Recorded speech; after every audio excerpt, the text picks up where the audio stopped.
Get the Kubra mantra for your iPhone or mobile device at JasonGallant.ca.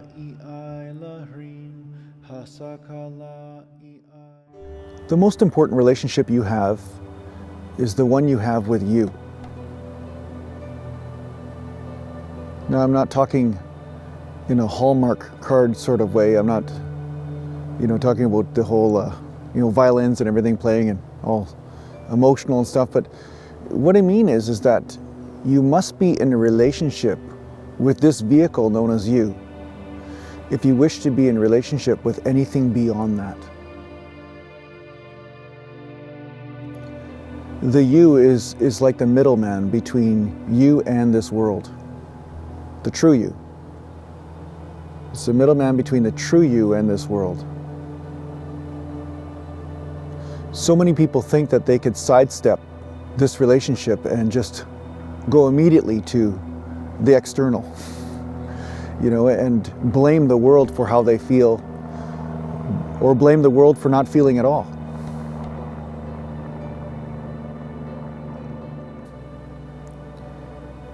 You see, this relationship with this, whether it's the body, whether it's your mind, your thoughts, your emotions, it is the first doorway to a deeper form of love.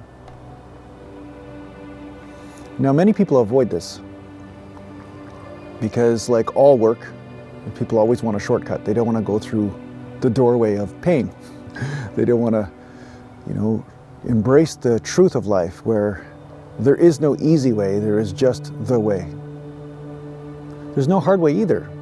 There is just the way. And love is the way.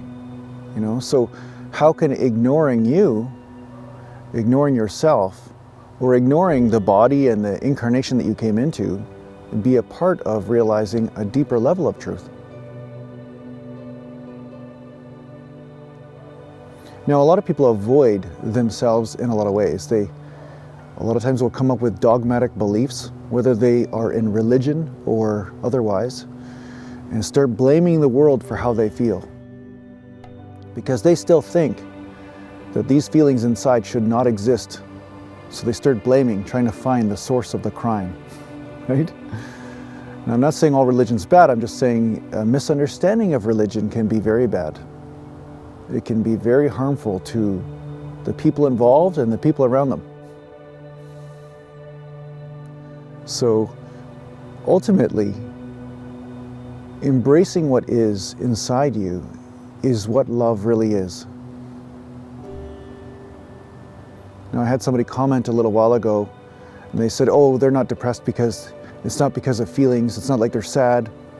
They're just not feeling anything. They were so convinced that the feeling of numbness wasn't a feeling. But see, numbness, or any experience that's going on inside you, you must open up to, you must embrace. And by doing so, something mystical and magical happens. Now, the nice thing is nobody can force you to do this. This is something that you can decide to do. No one can come in and bully you, So if you're afraid of somebody controlling you or making you do something, don't worry, this is one thing nobody can make you do. This is something you have to decide to do once you realize that ignoring yourself has not led you to freedom. It has not led you to happiness. It has not led you to a deeper state of bliss in your life. And this bliss can move in many ways, okay? Like I've said before, you can look just as shallow as the next person. It doesn't matter how it moves. I'm just saying, are you happy? That's it. Are you fulfilled? Are you experiencing a deeper level of yourself inside? And I just trust in that. When you're deeply in love with this emanation inside you, something beautiful always emerges from that. Even your mistakes become perfect. Even the things that you think didn't work out right, they become beautiful healings for everything around you. The environment, the people.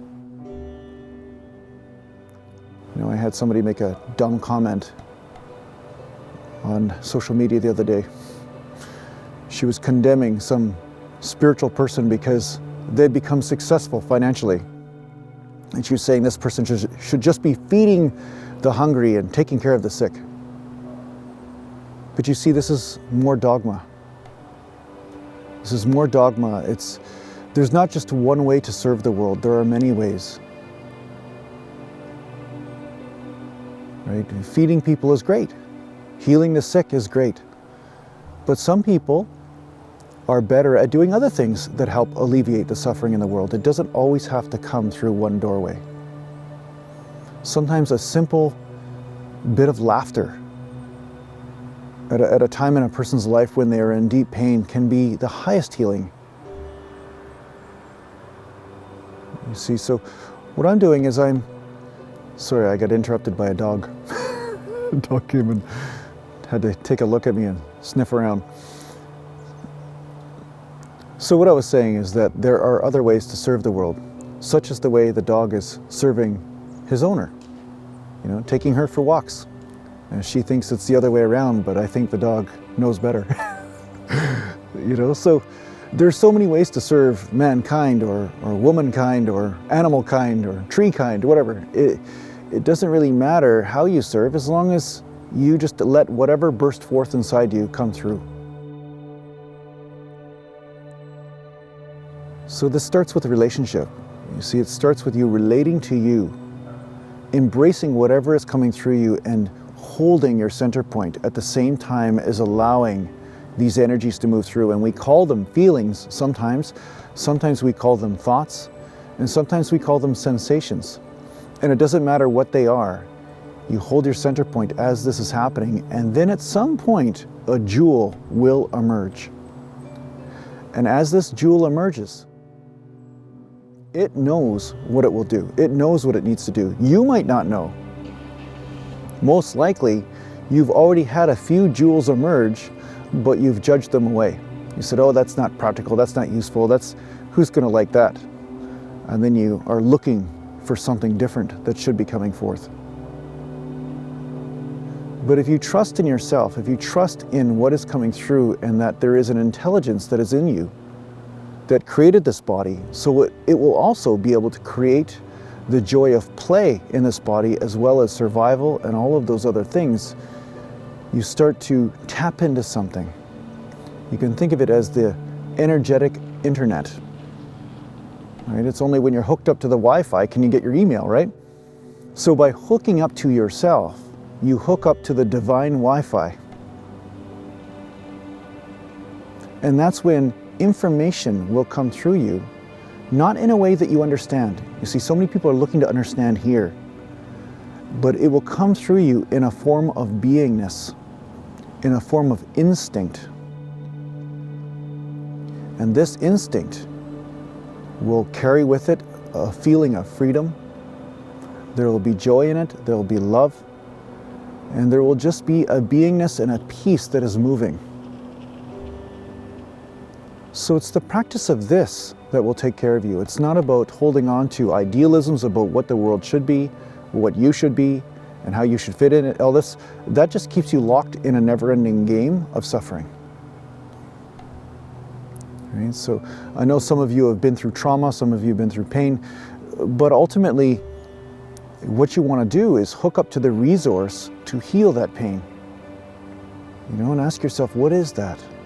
What is the resource that will have the balm, the soothing balm to my pain? The answer to this is it's actually you.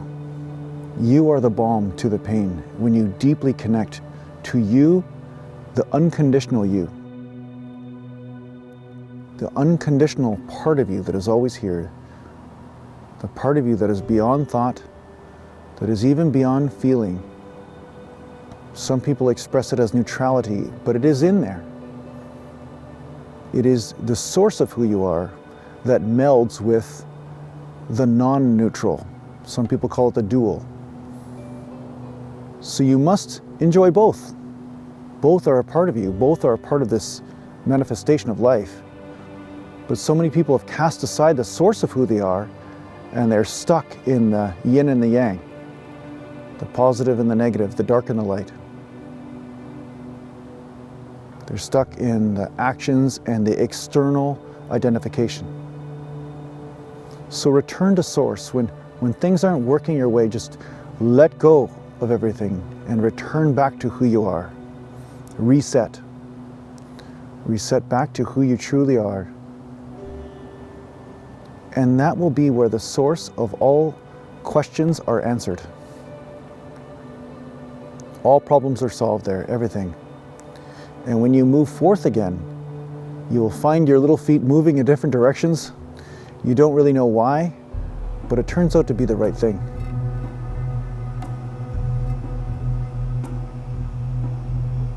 So I hope this helps. Take care for now.